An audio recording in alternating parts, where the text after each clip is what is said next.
Securing Windows Workstation. In this nugget, we're going to talk about security strategies and specifically securing Windows Workstation. We're going to start off with discussing the basics of securing a personal computer. Later in your career as a support technician, you can build on the skills of this chapter to implement even more security, such as controlling how Windows stores its passwords. However, keep in mind that even the best security will eventually fail. As a thief once said, locks are for honest people, and a thief will eventually find a way to break through. Security experts tells us that security measures basically make it more difficult and time-consuming for a thief to break through so that she gets discouraged and moves on to easier targets. A computer or network can be so protected that no one can use it, or so accessible that anyone can do whatever they want with it. The trick is to provide enough security to protect your resources while still allowing users to work unhindered.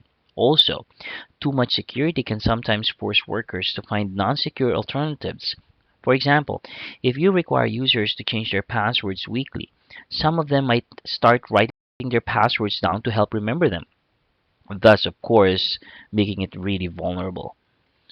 Recall that when a computer is on a Windows domain, the domain is responsible for authentication. For a peer-to-peer network, authentication must happen at the local computer. Normally, Windows authenticates a user with a Windows password. As an administrator, when you first create an account, be sure to assign a password to that account. It's best to give the user the ability to change the password at any time. As an administrator, you can control how a user logs on, require a workstation to be locked when the user steps away, disable the guest accounts, and reset a password if a user forgets. Normally, when a computer is first booted or comes back from a sleep mode state, Windows provides a welcome screen that shows all active user accounts, and this can be seen in your textbook, specifically on Figure 9-2. Malware can sometimes display a false welcome screen to trick users into providing user account passwords. A more secure method of logon is to require the user to press simultaneously the Control Alt Delete buttons on the keyboard to get a logon window. You can use the netpliwiz or the netplwiz command to change the way Windows Logon works. You can enter this command either through the search box by and pressing enter, or by opening a command prompt and then typing the netpliwiz and then pressing enter. The guest account is disabled by default and should remain disabled. If you want to set up an account for visitors, create a standard account and name it visitor, or specifically some random visitor 1234. To make sure the guest account is disabled, in Control Panel, click Add or Remove User Accounts in the User Accounts and Family Safety group. In the list of accounts, verify the guest account is turned off. If it is not, double-click it and click Turn off the guest account. Sometimes a user forgets his or her password, or the password is compromised. If this happens, as an administrator, you can reset the password. Keep in mind, though, however, that resetting a password causes the OS to lock the user out from using encrypted files or emails. For business and professional editions, reset a password using the Computer Management Console. For all editions of Windows, you can use the netpliwiz commands or the control panel to reset a password for another user. So keep in mind, in some situations, a blank window password might be more secure than easy-to-guess passwords such as 1234. That's because you cannot authenticate to a Windows computer from a remote computer unless the user account has a password. A criminal might be able to guess an easy password and authenticate remotely. For this reason, if your computer is always sitting in a protected room, such as your home office, and you don't intend to access it remotely, you might choose to use no password. However, if you travel with your laptop, always remember to use a very strong password. In Windows, files and folders can be encrypted using the Windows Encrypted File System, or EFS. This encryption works only with the NTFS file system and business and professional editions of Windows operating system. If a folder is marked for encryption, every file created in the folder or copied to the folder will be encrypted.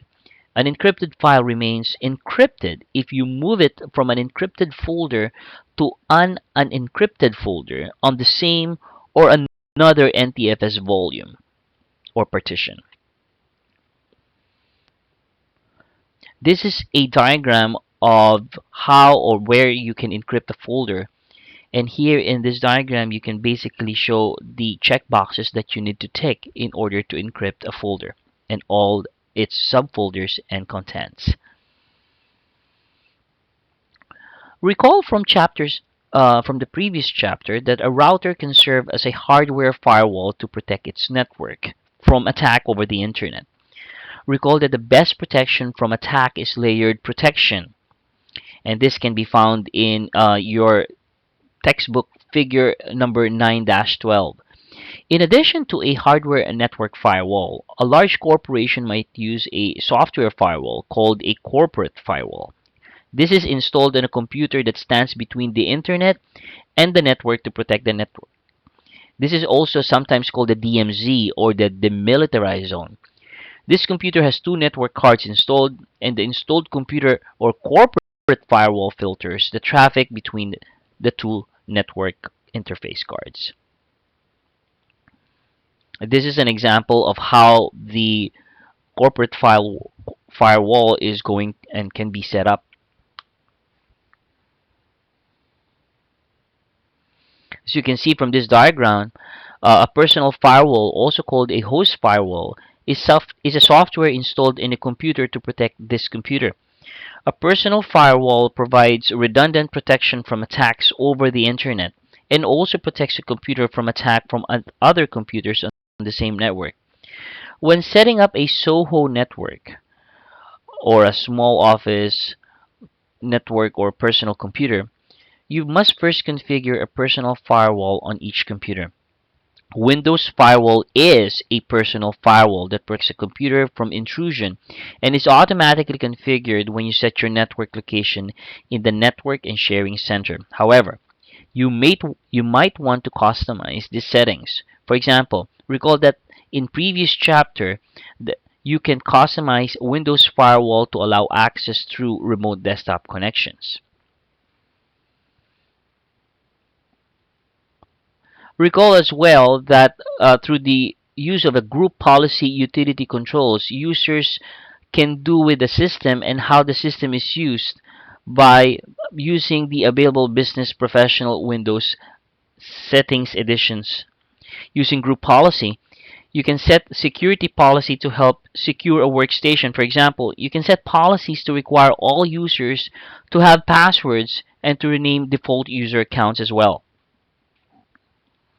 Let's talk about BitLocker. BitLocker encryption in Windows Professional and Business Edition locks down a hard drive by encrypting the entire Windows volume and any other volume on the drive. It's a bit complicated to set up and has some restrictions that you need to be aware of before you decide to use it. It is intended to work in partnership with file and folder encryption to provide data security.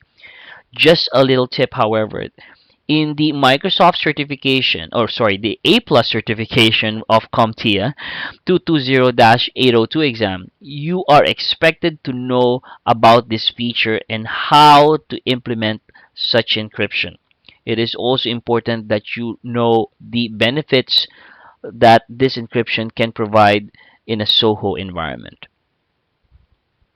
BitLocker encryption provides great security, but security comes with a price. For instance, you risk the chance your TPM will fail or you will lose all copies of the startup key. In these events, recovering the data can be messy. Therefore, use BitLocker only if the risks of BitLocker giving problems outweigh the risks of stolen data. And if you decide to use BitLocker, be sure to make extra copies of the startup key and or passwords and keep them in a safe location. Many motherboards for desktop and laptop computers offer several BIOS security features, including a power-on passwords, support for intrusion detection devices, and support for a TPM chip. Power-on passwords include a supervisor passwords required to change the BIOS setup. User passwords is also required to use the system or view BIOS setup, and a drive lock password is required to access your internal localhost hard drive.